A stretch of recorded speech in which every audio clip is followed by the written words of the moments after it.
Welcome to జనమాట. నేను మీ చంద్ర. జగన్మోహన్ రెడ్డి గారు సిద్ధం సభలతో ముందుకెళ్తుంటే టీడీపీ జనసేన పార్టీలేమో జెండా పేరుతో ఒక సభ నిర్వహించారు. అదేవిధంగా ఆ జెండా సభలో ఏం మాట్లాడారు, మరి ఈ రోజు వార్తాపత్రికలో జగన్మోహన్ రెడ్డి గారి గురించి ఏం రాసుకొచ్చాయి ఈనాడు, ఆంధ్రజ్యోతి వార్తాపత్రికలు ఒకసారి చూద్దాం. అయితే మనం ప్రముఖంగా మొదటిగా ఈనాడు వార్తాపత్రిక చూస్తే కనుక ఏం రాసిందనేది మనకు తెలుస్తుంది. ఈనాడు వార్తాపత్రికలో తెలుగు జన ఆశీర్వాదం అంటూ తాడేపల్లిగూడెంలో జెండా సభకు బ్రహ్మరథం, పొత్తు సూపర్ హిట్ అంటూ చంద్రబాబు పవన్ కళ్యాణ్ జయకేతనం, ఆటంకాలన్నా ఆగక తరిమి వచ్చిన ఆటంకాలున్న ఆగక తరలి వచ్చిన జన సందోహం, క్యాడర్ కలిసి పనిచేయాలి, కలిసిగా పనిచేయాలి, తెదేపా జనసేన అధినేతల పిలుపు, తెలుగుదేశం జనసేన కలిసి నిర్వహించిన తెలుగు జన జయకేతనం జెండా సభ పేరుకు తగ్గట్టే జనజాతరను తలపించింది. రెండు పార్టీల సీట్లు సర్దుబాటు ప్రకటించిన తర్వాత కలిసి నిర్వహించిన తొలి సభ ఇది. తరలి వచ్చిన జన సమూహం ఈ కళకి నిండు మనసు ఆశీర్వదించింది.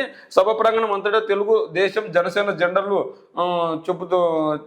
చెబుతున్న యువత మహిళలు సభ జరుగుతున్నంతసేపు వాటిని రెపరెపలాడిస్తూనే ఉన్నారు. రెండు పార్టీల జెండాలు చెబుని యుద్ధానికి సిద్ధమంటూ ప్లకార్డులు ప్రదర్శిస్తూ జనం చేసిన జయ జయ ధనాలు రెండు పార్టీల్లో సభరోత్సవం నింపాయి. ఇదే సభలో ఉద్దేశించి చంద్రబాబు గారు 2019 ఎన్నికల ముందు ఒక అవకాశం ఇవ్వాలని ప్రజలు బుగ్గులు నిమిరి ముద్దులు పెట్టి జగన్ అడిగారు. ఏదో బాహుబలి సినిమా చూపిస్తానని ప్రజలు నమ్మి ఓట్లేస్తే అటర్ ఫ్లాప్ సినిమా చూపించారు. అలాంటి సినిమాలకు సీక్వెల్ ఉండదు. మేము అధికారంలోకి వస్తే బాధుడు లేకుండా సంక్షేమ కార్యక్రమాలు అమలు చేస్తాం, పెట్టుబడులు తెచ్చి సంపద సృష్టిస్తాం, నీళ్ళు ఇచ్చి రైతుల్ని బతికిస్తాం, యువతకు ఉద్యోగాలు ఇస్తాం. ఇప్పటికే సూపర్ 6 పేరుతో ప్రత్యేక కార్యక్రమాలు ప్రకటించారు. ఏదైతే చంద్రబాబు నాయుడు గారు చెప్పారో 2019 ముందు 2014లో ఆయన అధికారంలో ఉన్నారు. ఆ రోజు ఇదే పవన్ కళ్యాణ్ బీజేపీ మద్దతు ఇచ్చే. మరి ఈ రోజు ఇదే పవన్ కళ్యాణ్ చంద్రబాబు నాయుడు గారిని ఎందుకు రుణమాఫీ చేస్తున్నావు, రైతులకు రుణమాఫీ చేయలేకపోయావు, ఇంటికి ఒక ఉద్యోగం ఇస్తారన్నావు, ఇంటికి ఎందుకు ఉద్యోగం ఇవ్వలేకపోయావు, అదేవిధంగా ఉద్యోగం ఇవ్వలేకపోతే నిరుద్యోగ భృతి ఇస్తున్నాను, మరి ఎందుకు నిరుద్యోగ భృతి ఇవ్వలేకపోయావు బాబు అని ఎందుకు ప్రశ్నించలేదు ఇదే పవన్ కళ్యాణ్, ఇదే బీజేపీ.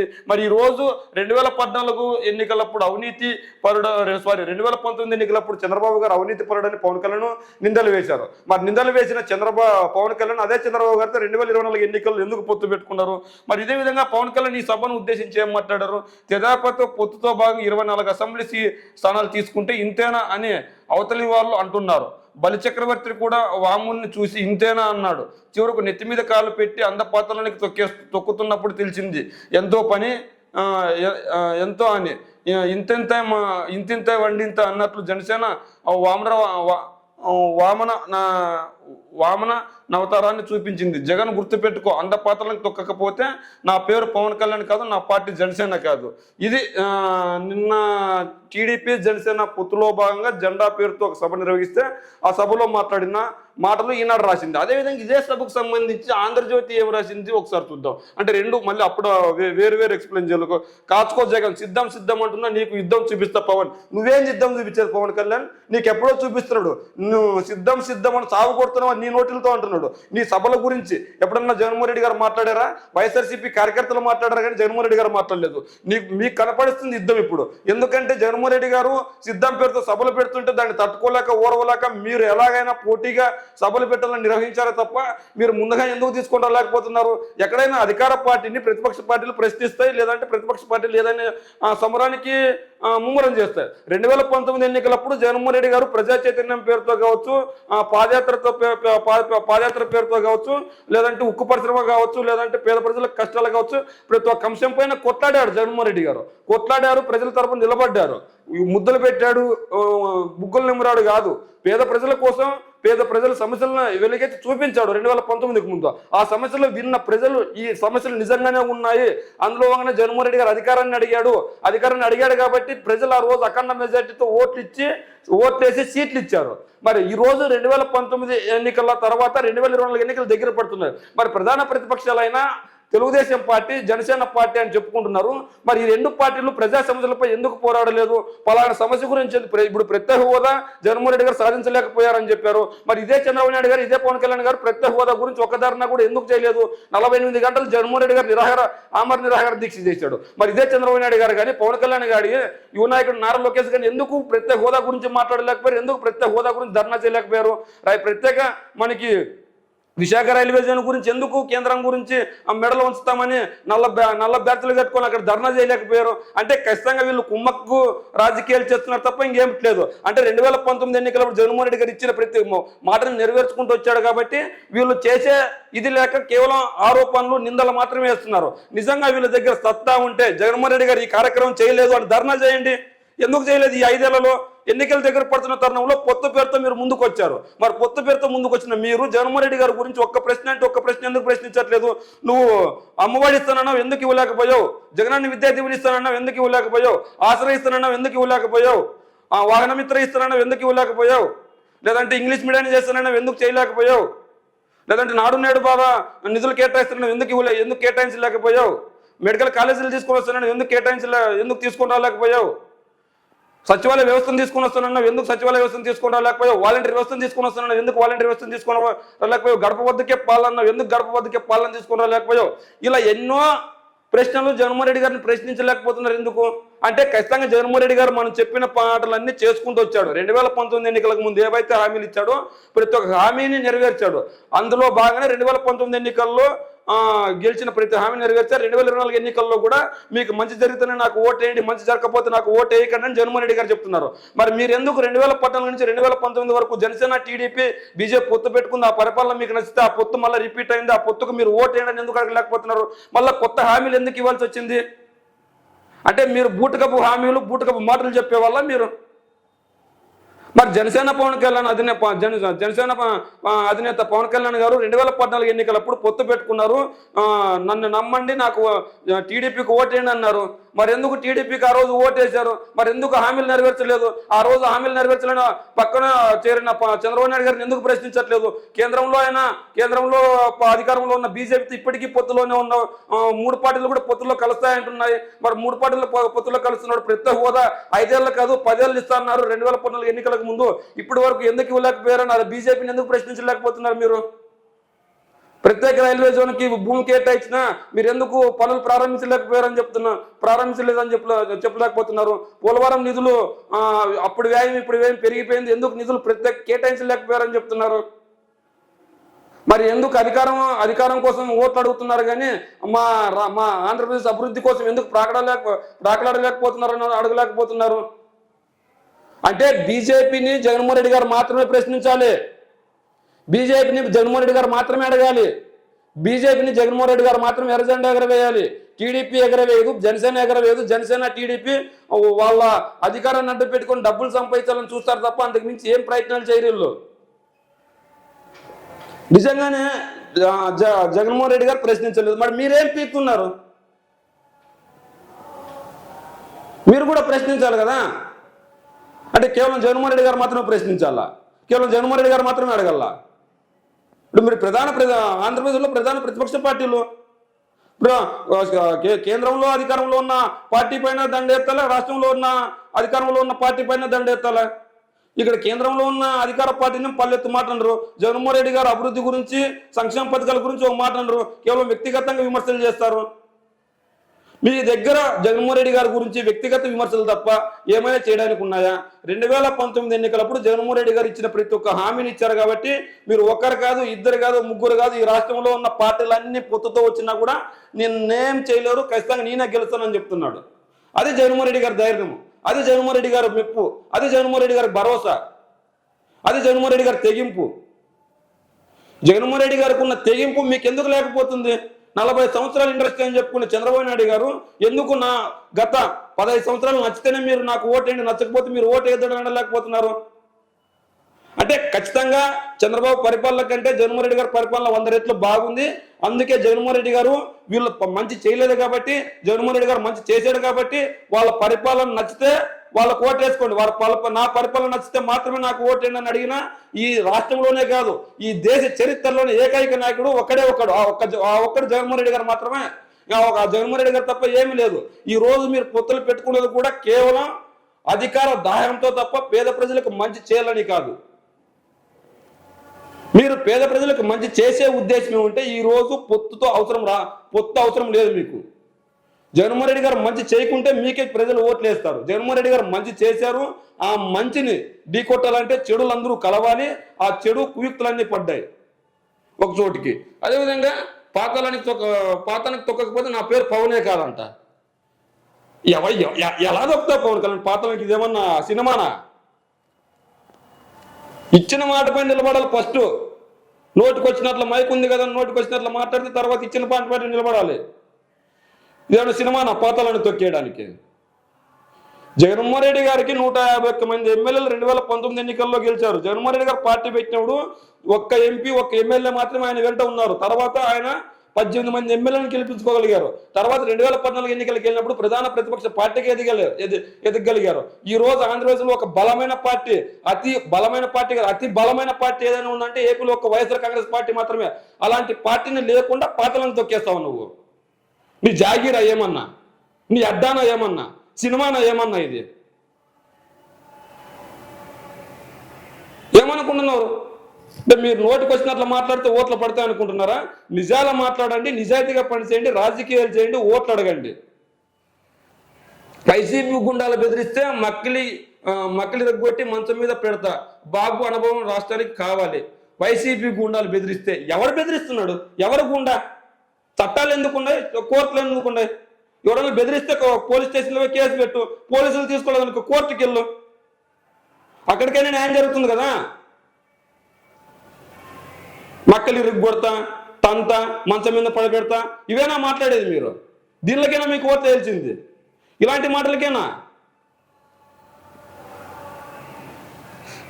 బాబు అనుభవం రాష్ట్రానికి కావాలి. చంద్రబాబు నాయుడు గారికి 40 సంవత్సరాలు 30 సంవత్సరాలు అనుభవం ఉందని 2014 ఎన్నికల్లో దాదాపు 30 సంవత్సరాలు 30 years ఇండస్ట్రీ అని చెప్పేసి 2014 ఎన్నికల్లో మన రాష్ట్రానికి ముఖ్యమంత్రిగా ఎన్నుకున్నారు మన రాష్ట్ర ప్రజలు. మరి ఏం చేశారు రాష్ట్రానికి? ప్రత్యేక హోదా తీసుకొచ్చారా? విశాఖ ఉక్కు పరిశ్రమను తీసుకొచ్చారా? అంటే విశాఖ రైల్వే జోన్ తీసుకొని వచ్చారా? పోలవరాన్ని పూర్తి చేశారా? రాజధానిని పూర్తి చేశారా? ఉద్యోగాలు ఇంటికి ఒక ఉద్యోగం నడిచాడా? రుణమాఫీ అని నడిచాడా? కంపెనీలు తీసుకొని వచ్చాడు, ఐటీ డెవలప్మెంట్ అన్నట్టు తీసుకొని వచ్చాడా?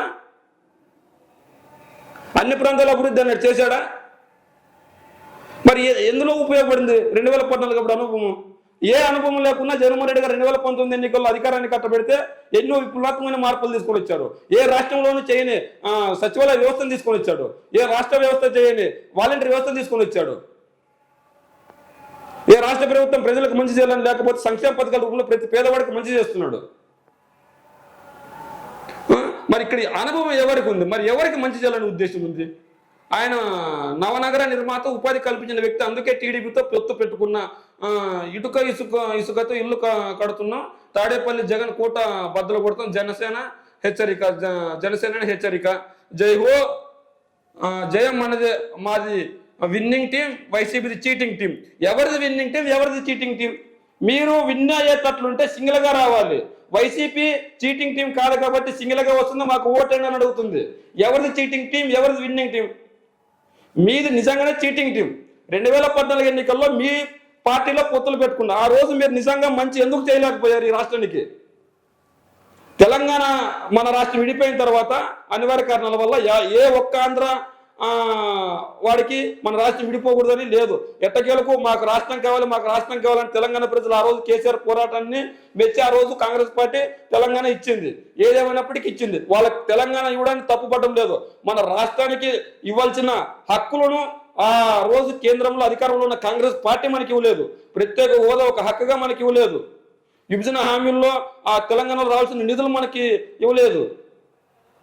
ఇట్లాంటి ఎన్నో అంశాలు అరకొరగా ఇచ్చేసి మనల్ని నిట్టు నిలువున చీల్చింది. అయినా కూడా మన సోదరులు బాగుంటే చాలని చెప్పి తెలంగాణ జోలికి వెళ్ళకుండా 2014 2019 ఎన్నికల తర్వాత కావచ్చు వాళ్ళ పరిపాలన మంది మన పరిపాలన మంది అని చూశారు. మరి ఆ రోజు అనుభవం ఉందని చెప్పేసి ఈ 3 పార్టీలు పొత్తు పెట్టుకొని జగన్మోహన్ రెడ్డి గారిని ఓడించాయి. మరి ఈ 3 పార్టీలు పొత్తు పెట్టుకొని జగన్మోహన్ రెడ్డి గారు ఓడిస్తే మరి ఎందుకు ప్రజలు మీకు ఓటేశారు?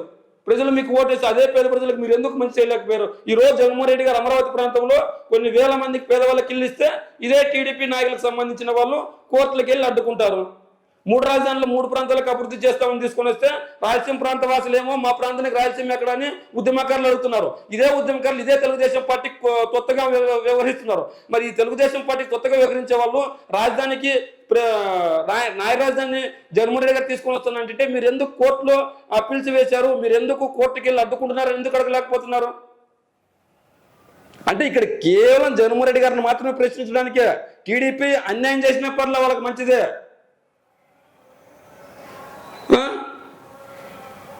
జనసేనకి 24 స్థానాలే అంటున్నారు. వాళ్ళకి తెలియదు ఏమంటే మనం ఇంతకుముందే చెప్పాం చంద్రబాబు ఇది. టీడీపీ జనసేన పొత్తు గెలవాలి, రాష్ట్రం వెళ్ళగాలి. రాష్ట్రం అగ్నికి, టీడీపీ అగ్నికి జనసేన తోడైంది.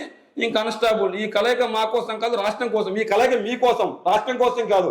ఎందుకు మీకోసం అంటే మీరు కనుక సింగిల్గా వస్తే ఈసారి 170 జగన్మోహన్ రెడ్డి గారు గెలుస్తాడు. ఈ రెండు పార్టీలకి డిపాజిట్లు రావు. 2029 ఎన్నికల్లో అయినాగా వీళ్ళ పొత్తు, వీళ్ళ బలం చూపించుకోవాలని చెప్పేసి వీళ్ళు ప్రాకలాడుతున్నారు. లేకపోతే వీళ్ళకి భవిష్యత్తు లేదు. రెండు పార్టీలకి కేంద్రంలో అధికారంలో ఉన్న బీజేపీ చొచ్చుకొచ్చేస్తుంది, తర్వాత ప్రతిపక్షంలో ఉన్న కాంగ్రెస్ పార్టీ కూడా చొచ్చుకొచ్చేస్తుంది. ఈ రెండు పార్టీలు అంతపదలోనికి పోతే ఖచ్చితంగా. ఎలాగని రెండు పార్టీలు 2029 వరకు బ్రతికుండాలి, కొద్దిగా గొప్ప ఎమ్మెల్యేలను గెలిపించుకోవాలి, సీట్లు గెలిపించుకోలేకపోయినా ఓట్లైనా వేయించుకోవాలని చెప్పేసి ఈరోజు పొత్తు పెట్టుకున్నాయి. బాధుడు లేని అభివృద్ధి, కోతలు లేని సంక్షేమం. కోతలు లేని సంక్షేమం అంట. మరి 2014 నుంచి 2019 వరకు ఎందుకు చేయలేదు కోతలు లేని సంక్షేమాన్ని? బాధుడు లేని అభివృద్ధి అంట. మరి నువ్వు నిజంగానే 2014 నుంచి 19 వరకు అభివృద్ధి చేసింటే ఈరోజు జగన్మోహన్ రెడ్డి గారు చేయాల్సిన అవసరం ఏముంది? నువ్వు ఆ రోజు ఇచ్చిన ప్రతి మాటను అన్యాయంగా, అక్రమంగా చేసావు కాబట్టి ఈరోజు జగన్మోహన్ రెడ్డి గారు చేసే పరిస్థితి వస్తుంది. కష్టపడిన నేతలకు, కార్యకర్తలకు న్యాయం చేస్తాం, పులివెందులోని జగన్ ఓడిస్తాం. ఇది నవ్వుకోవడానికే బాగుంటుంది కానీ అంతకు మించి ఏమి ఉండదులే. హూ కిల్డ్ బాబాయ్ దమ్ముంటే జవాబు చెప్పాలి. హూ కిల్డ్ బాబాయ్ దమ్ముంటే జగన్. ఆ రోజు వివేకానంద రెడ్డి గారిని చంపినప్పుడు అధికారంలో ఉన్నది ఎవరు? TDP party.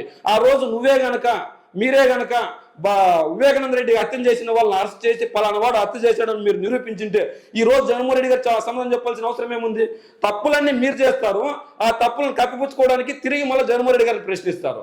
కిరీడి బాబాయ్ అంటున్నారు. ఆ రోజు అధికారంలో ఉన్నది ఎవరు? టీడీపీ కదా, జనసేన కదా, ఈ రెండు పార్టీలు కదా ఆ రోజు అధికారంలో ఉన్నది. ముఖ్యమంత్రిగా ఉన్న చంద్రబాబు నాయుడు గారు కదా. మరి ఇదే చంద్రబాబు నాయుడు గారు ఆ రోజు సిబిఐయో, ఈడీనో లేదంటే రాష్ట్ర పోలీసును సంబంధించిన ఏసీబీనో ఎవరినో ఒకరిని పురమాయించి ఈ కేసును వెంటనే తేల్చండి అని ఆ రోజు ముద్దాయిని కనుక అరెస్ట్ చేసింటే ఈ రోజు జగన్మోహన్ రెడ్డి గారు ఈ పనులు చేయాల్సిన అవసరం ఏముంది? జగన్మోహన్ రెడ్డి గారు అధికారంలోకి వచ్చిన తర్వాత వివేకానంద రెడ్డి గారిని చంపారా? నీ ప్రభుత్వంలో ఉన్నప్పుడే కదా, మీరు హయాంలో ఉన్నప్పుడే కదా వివేకానంద రెడ్డి గారిని చంపింది. మరి దాన్ని అంతా పక్కన పెట్టేసి నా హయాంలో నేను చంపారని మీరు ఎందుకు చెప్పలేకపోతున్నారు? అంటే ఆ రోజు తెలుగుదేశం వాళ్ళు చంపారని అర్థం. మీరు కాపాడలేకపోతే ఎదుగుతున్న చెట్టు లాంటిది ఏపీపై జగన్ గొడ్డలి వేటు. ఇలాంటి సైకోను భరించడం అవసరమా? సైకో ఎవరో, మంచి పరిపాలన చేస్తుంది ఎవరో ప్రజలకు తెలుసు. వచ్చే ఎన్నికలు ఎన్నుకోవడానికి సిద్ధంగా ఉన్నారు. మరి మిగిలిన వార్తల విషయానికి వస్తే మా చెడ్డ మామయ్య ఆన్సైన్ మైనింగ్ అనుమతులు అంటూ హైకోర్టుకు సంబంధించి ఒక తీర్పునిచ్చారు. 2.8 ఎకరాల్లో అనుమతులు తీసుకొని 60 ఎకరాల్లో తవ్వకాలు జరుపుతారు. మైనింగ్ సర్వేకు హైకోర్టు ఆదేశం. నివేదికపై సందేహం వస్తే వాస్తవాలకు. మరి అదేవిధంగా ఇంకో వార్త, జంతర్ మంతర్ జాబితా 5 పేర్లతో వైసీపీ 8వ లిస్టు. బంధువులు బదిలీలతో గుంటూరు ఎంపీ కందుకూరుల సవరణలు. ఎట్టకేలకు ఎంపీ అభ్యర్థిగా చెవిరెడ్డి సిద్ధం కాలేదు. జగన్ మేదరమెట్ల సభ 3 నుంచి 10కి వాయిదా. జన సమీకరణపై నాయకుల నుంచి దక్కని భరోసా. ఇక్కడ జగన్మోహన్ రెడ్డి గారు మన రాష్ట్రానికి రావాల్సిన నిధుల కోసం ఆ సభను వాయిదా వేసింది.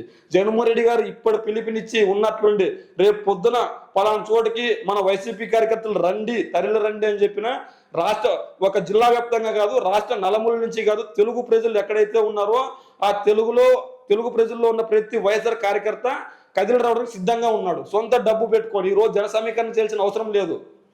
మీరు నిజంగా జన సమీకరణ చేయాల్సి వస్తే జగన్మోహన్ రెడ్డి గారు ఈ 10 లక్షలు కాదు, 1 కోటి మందితో సభ ఏర్పాటు చేయగల సత్తా ఉన్న పార్టీ వైఎస్ఆర్ కాంగ్రెస్ పార్టీ. అది మర్చిపోతున్నారు. రైలిటీ 12 మంది మృతి. ఇది అందరికీ శోభించే వార్త. అగ్ని ప్రమాద అనుమానంతో ఆగిన ఆగా ఎక్స్ప్రెస్ 2029లో జమిలీ లా కమిషన్ ఓకే. 2029లో జమిలీ ఎన్నికలంటే లా కమిషన్ కూడా ఓకే చెప్పింది. 100 రూపాయల మాత్రతో క్యాన్సర్ చెక్. వైసీపీలోకి ఐఏఎస్ విఆర్ఎస్ తీసుకున్న ఇతిహారాజ్ ఉదయం దరఖాస్తు, మధ్యాహ్నం ఆమోదం, సాయంత్రానికి ఉత్తర్వులు. చేరికపై ముందే చెప్పిన ఆంధ్రజ్యోతి కర్నూలు ఎమ్మెల్యేగా పోటీ చేస్తున్నట్టు ఒక వార్త రాసింది. ఆత్మగౌరవం లేని చోట ఉండలేవు. వైసీపీకి ఎంపీ మాగుంట రాజీనామా. నేడు రేపు టీడీపీలోకి చేరిక. ఈయన ఏ పార్టీలో కన్నా చేరిని ఈయన వాస్తవం ఈయన ప్రెస్ మీట్ నేను కూడా చూసి ఈయన ఏమన్నాడంటే ఖచ్చితంగా నేను వైసీపీ నుంచి విడిపోవడానికి నేను కూడా బాధపడతా అని చెప్పాడు. ఆ వార్త రాయకుండా వీళ్ళు ఏదో రాశారు. కానీ ప్రజలు ఖచ్చితంగా వార్తాపత్రికల్లో వచ్చే వాటికంటే సోషల్ మీడియాలో వచ్చి తెలుసుకుంటున్నారు. మాగుంట ఆత్మగౌరవం లేని చోట ఉండలేమని అనలేదు. ఖచ్చితంగా 100% ఆత్మగౌరవాలు కాదు. ఆయన ఒక మాట అన్నాడు, ఆత్మగౌరవం కాదు, ఈగోలు లేవు నాకు, అంతా సర్దుకొని పోయే టైప్ అని చెప్పాడు. అయితే వైసీపీ నీడడం నాకు కూడా బాధగా ఉంది. ఏం చేస్తాం, అనివార్య కారణాల వల్ల వైసీపీ నీడవలసి వస్తుంది అని చెప్పాడు. ఆయన జగన్మోహన్ రెడ్డి గారి గురించి కానీ, వైసీపీ నాయకుల గురించి కానీ, వైసీపీ కార్యకర్తల గురించి కానీ ఒక్క మాట అంటే ఒక్క మాట వ్యతిరేకంగా మాట్లాడలేదు. మరి ఆయనకి వైసీపీ టికెట్ ఇవ్వనందువల్లే ఈరోజు పార్టీని వీడాల్సి వస్తుందని చెప్పేసి మనం అర్థం చేసుకోవచ్చు. మరి అదేవిధంగా ఇక్కడ ఇంకో వార్త, జగనన్న ఇల్లు పేదల ప్రాణాలకు ముప్పు, రాష్ట్ర వ్యాప్తంగా నాసిరకంగా నిర్మిస్తున్న గుత్తేదారులు ఇళ్లలోకి చేరకముందే కూలిపోతున్న నిర్మాణాలు. ఇక్కడ ఏదైతే అనంతపురం జిల్లాలో సంబంధించి అనంతపురం జిల్లా రాయదుర్గం పరిధిలోని మల్లాపురం లేఅవుట్లో వాళ్ళ లబ్ధిదారునికి ప్రభుత్వం కట్టించిన ఇల్లు ఇది. నెల అయినా కాకముందే పైకప్పు కూలిపోయింది. ఈ ఇల్లు వాటేంటంటే ఇక్కడెక్కడో రాసుకొచ్చారు, చూద్దాం. ఇగో దీన్ని కట్టించిన ఓ వైకాపా నాయకుడు, ప్రభుత్వం ఇచ్చే ఒక వైకాపా నాయకుడు అని రాశారు కానీ ఆయన పేరు రాయలేదు. ఒక వైకాపా నాయకుడు ఏంది, ఆయన పేరు రాయొచ్చు కదా. ఇప్పుడు చంద్రశేఖర్ అనే అబ్బాయి తప్పు చేస్తే చంద్రశేఖర్ అనే అబ్బాయి తప్పు చేసాడని రాయండి. ఒక వైకాపా నాయకుడు అంటే ఈ తెలుగు రాష్ట్రాల్లో ఈ తెలుగు 2 రాష్ట్రాల్లో దాదాపు 9 కోట్ల జనాలు ఉన్నారు. ఈ 9 కోట్ల జనాల్లో దాదాపు 4 కోట్ల మంది వైసీపీ కార్యకర్తలు ఉంటారు, లేదంటే 3 కోట్ల మంది వైసీపీ కార్యకర్తలు ఉంటారు. ఈ 3 కోట్ల వైసీపీ కార్యకర్తల్లో దాదాపు చిన్న చిత్తగా పెద్ద నాయకులతో కలిపితే దాదాపు 80 లక్షల నుంచి 1 కోటి మంది నాయకులు ఉంటారు. ఆ 1 కోటి మంది నాయకుల్లో ఆయన పేరు రాయండి. అబ్బా స్వామి, తప్పు చేసింటే నిజంగానే తప్పు చేసింటే రాయండి. మరి ఆయన పేరు రాసి దమ్ము ధైర్యం ఎందుకు చేయలేకపోతున్నారు అంటే ఇవన్నీ బూటకప్పు వార్తలనే అర్థం. దానికి ప్రభుత్వం ఇచ్చింది లక్షలతో పాటు అదనంగా వేసుకున్నాడు. అయితే ఆయన పేరు రాయకుండా వార్తలు రాసే దాని గురించి మనమేం మాట్లాడుకుంటాం. ఖచ్చితంగా టీడీపీ జనసేన జెండా పేరుతో సభ అయితే జనాలు తీసుకొని వచ్చారని వాళ్ళు చెప్తున్నారు, జనాలు వచ్చారని వీళ్ళు చెప్తున్నారు, జనాలు రావట్లేదని వైఎస్ఆర్ కాంగ్రెస్ పార్టీ చెప్తుంది. మరి ఏమైనప్పటికీ జెండా సభల కంటే సిద్ధం సభలకు భారీ ఎత్తున జనాలు వస్తున్నారు. ఆ సిద్ధం సభల్లో జనాల్ని మభ్యపెట్టడానికి ఎలాగైనా మా తరపున కూడా జనాలు ఉన్నాడని చెప్పుకోవడానికి వీళ్ళు చెప్తున్నారు. ఖచ్చితంగా టీడీపీ జనసేన కనుక వైఎస్ఆర్ కాంగ్రెస్ పార్టీని గద్దె దించాలంటే జన సమీకరణగా చేయాల్సింది. నిజమైన జన సమస్యలు ఏమున్నాయో తెలుసుకోవాలి. ఫస్ట్ ఆ జన సమస్యలపై పోరాడితే బాగుంటుంది. 2019 ఎన్నికల ముందు జగన్మోహన్ రెడ్డి గారు అదే పని చేశారు, ప్రభుత్వాన్ని పడగొట్టాడు. జగన్మోహన్ రెడ్డి గారు గద్దెనెక్కారు, ప్రజాపాలన చేశాడు. ఈ రోజు ప్రజా సమస్యలు లేవు కాబట్టి తెలుసుకోవడానికి, ఆ సమస్యలపై పోరాడడానికి వీళ్ళకి వీలు లేదు కాబట్టి ఈ రోజు ఎన్నికల ముందు కుయుక్తులు పడి పొత్తులు పెట్టుకుని సభలు ఏర్పాటు చేస్తున్నారు. ఏదేమైనప్పటికీ ఎన్నికల దగ్గర పడుతున్న తరుణంలో జెండా సభ గురించి మీరేమనుకుంటారు, సిద్ధం సభ గురించి మీరేమనుకుంటారు, అదేవిధంగా వైఎస్ఆర్ కాంగ్రెస్ పార్టీ గురించి ఈనాడు ఆంధ్రజ్యోతి రాసిన వార్తల గురించి మీరేమనుకుంటున్నారో మీ కామెంట్ రూపంలో తెలియజేయండి.